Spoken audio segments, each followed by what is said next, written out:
Assalamualaikum warahmatullahi wabarakatuh. Bismillahirrahmanirrahim. Alhamdulillahi rabbil alamin. Wassalatu wassalamu ala rasulillahi wa ala alihi wa sahbihi wa man tabi'ahu wa nasarahu wa jahada fillahi haqqa jihadih. Terus bersama dengan saya dalam segmen motivasi pagi ini, ya, Syahri Abdul Rahman dalam segmen terbitan Puan Hajah Maslina alias di Radio Institut Kefahaman Islam Malaysia. Dan pada pagi ini tuan-puan sekalian, kita mengambil satu topik daripada sejarah. Topik yang saya mahu kupas berdasarkan kajian saya sendiri, adalah teguran Syekh Syamsuddin. Teguran Syekh Syamsuddin. Okey, siapa dia Syekh Syamsuddin ini? Beliau ataupun nama yang betulnya adalah Aq Syamsuddin. Syamsuddin yang putih ataupun Syamsuddin yang bercahaya. Beliau adalah mentor dan guru besar kepada Sultan Muhammad yang kedua daripada kerajaan Osmaniyah, Sultan Muhammad bin Murad Al-Fatih, pembuka kota Konstantinopel pada tahun 1453. Dalam hidup kita ni tuan-tuan, kita kena ada mentor. Dan mentor ni kekadangnya dia tidaklah popular macam kita. Dia duduk di belakang kita. Dia memberikan teguran, dia follow kita secara halus, secara tanpa kita sedari. Dan bila kita bertemu dengannya, walaupun singkat pertemuan itu, dia punya perkataannya benar-benar menjadi nasihat kepada kita. Kita terasa dengan teguran-tegurannya. Kita tertanya-tanya, guru tahu kat mana? Dalam hati kita, kita tertanya-tanya, guru tahu kat mana saya ada kelemahan itu? Tetapi inilah sifat mentor yang sebenar. Bukan sekadar beri ilmu, beri kemahiran, tetapi membetulkan cara kita berfikir. Dia membetulkan perspektif kita kepada sesuatu. Kisah Syekh Syamsuddin ini banyak di dalam perjuangan Sultan Muhammad Al-Fatih. Tetapi antara yang menarik saya boleh kongsikan di sini adalah ketika satu hari di mana Syekh Syamsuddin menerima kemahuan Mehmet ataupun Sultan Muhammad Al-Fatih ini yang mahu menjadi murid kepada beliau. Sultan Muhammad Al-Fatih sebelum menjadi Al-Fatih dan sebelum beliau berumur 21, beliau sebagai seorang sultan pada umur 19 telah mahu mendatangi Syekh Syamsuddin dan meminta agar Syekh sudilah untuk menjadikan dia sebagai murid utama kepada Syekh Syamsuddin. Menariknya, Syekh Syamsuddin telah menolak daripada Mehmet ini menjadi muridnya. Dan tahukah anda kenapa Syekh buat begitu?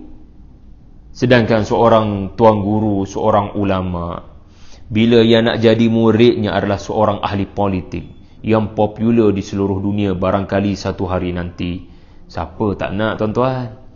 Tetapi lihat bagaimana Syekh Syamsuddin adalah tokoh ulama yang mempunyai prinsip yang kental. Dan beliau membetulkan perspektif yang perlu dilihat oleh Mehmet sebelum beliau menjadi murid kepada Aq Syamsuddin ataupun klaim dia sebagai murid Syekh Aq Syamsuddin. Beliau telah berkata kepada Mehmet, seandainya wahai Sultan, kamu mahu menjadi murid saya, ada satu perkara yang saya perlu beritahu kamu dalam kesufian. Sesungguhnya kesufian ini apabila kamu memeluknya, kamu menikmati airnya yang manis, kamu akan memandang kesultanan itu tidak ada harga di hadapan matamu. Kamu tidak lagi akan mengambil berat urusan-urusan negara ini dengan segala permasalahan di dalamnya, kerana kamu sudah mendapati rasanya pahit. Kemanisan itu kamu rasa dalam tariqat kesufian ini, manakala dalam urusan-urusan kenegaraan dan peperangan kau akan rasa pahit. Inilah rasa yang kau akan perolehi daripada menjadi murid saya. Dan jika itu pilihan kau, keadilan kerajaan Osmaniyah akan menghilang sedikit demi sedikit, dan mereka yang bakal mengkhianati negara dan tidak kompeten akan mengambil alih kerajaan ini daripada tangan orang-orang yang baik seperti engkau. Maka kekallah engkau sebagai sultan. agar keadilan itu dapat ditegakkan dan bukan dengan cara engkau datang kepadaku untuk belajar kesufian dan kerohanian. Allahu Akbar. Inilah yang disebut oleh para sejarawan. Ya, bukanlah pada menyatakan kesufian itu tidak boleh. Ya, kepada para pemimpin-pemimpin politik, bahkan ahli politik itu kena ada sifat sufi, kena belajar tasawuf, kena belajar kerohanian dan akhlak. Ya, kerana dengan cara itu mereka akan membenci rasuah, dengan cara itu mereka akan membenci salah guna kuasa. Tetapi apabila mahu memberikan perhatian yang lebih, itulah yang menjadi concern dan kebimbangan Syekh Syamsuddin. Beliau tidak mahu Sultan Mehmed menjadi orang yang membenci pemerintahan, orang yang membenci kekuasaan, orang yang membenci peperangan. Kerana kita perlukan orang-orang seperti Nabi Sulaiman, kita perlukan orang-orang seperti Nabi Daud, kita perlukan orang-orang seperti Zulkarnain, kita perlukan orang-orang seperti Rasulullah sallallahu alaihi wasallam, yang tahu bagaimana menggunakan kuasa sebagai cara untuk menegakkan agama. Setiap orang ada kelebihan dan kekuatan masing-masing. Dan inilah dia Syekh Syamsuddin yang telah menulis sepucuk surat yang menterbalikkan keadaan. Barang siapa membaca kisah pembukaan Konstantinopel pasti menyedari di mana pasukan Turki Uthmaniyah pernah mengalami kekalahan apabila mereka berusaha untuk membuka kota ini. Namun apa yang terjadi adalah berlakunya kekalahan di separuh masa yang pertama. Seorang ahli sejarah Turki, Tursun Bey, menyatakan kegagalan tentera laut pada waktu itu, tentera laut Turki Osmaniyah, telah menyebabkan pasukan Islam berpecah kepada dua. Waktu inilah sarjana Turki Profesor Halil İnalcık menyatakan Syekh Syamsuddin mendapati kaum muslimin ketika ini berada dalam mood yang sangat lemah, termasuk sultan sendiri berada dalam keadaan lemah semangat akibat daripada kekalahan. Satu-satunya orang yang tegas dengan prinsip kita akan menang, Allah Ta'ala akan beri kemenangan, adalah Syekh Syamsuddin. Beliau telah menulis sepucuk surat, dan surat ini tuan-tuan masih ada di muzium Turki, yang mana Syekh menegaskan agar kena stand firm, kena berdiri dengan tegas dengan prinsip untuk menang. Dan bila surat ini dibaca oleh Sultan Muhammad Al-Fatih, dalam surat ini Syekh Syamsuddin menyebut, sekarang pada kita tadbir, pada Allah takdir, hukumnya akan berlaku pada bila-bila masa. Kemenangan hanya datang daripada Allah, tetapi segenap usaha mesti datang daripada tangan kita. Inilah sunnah Rasulullah dan para sahabatnya.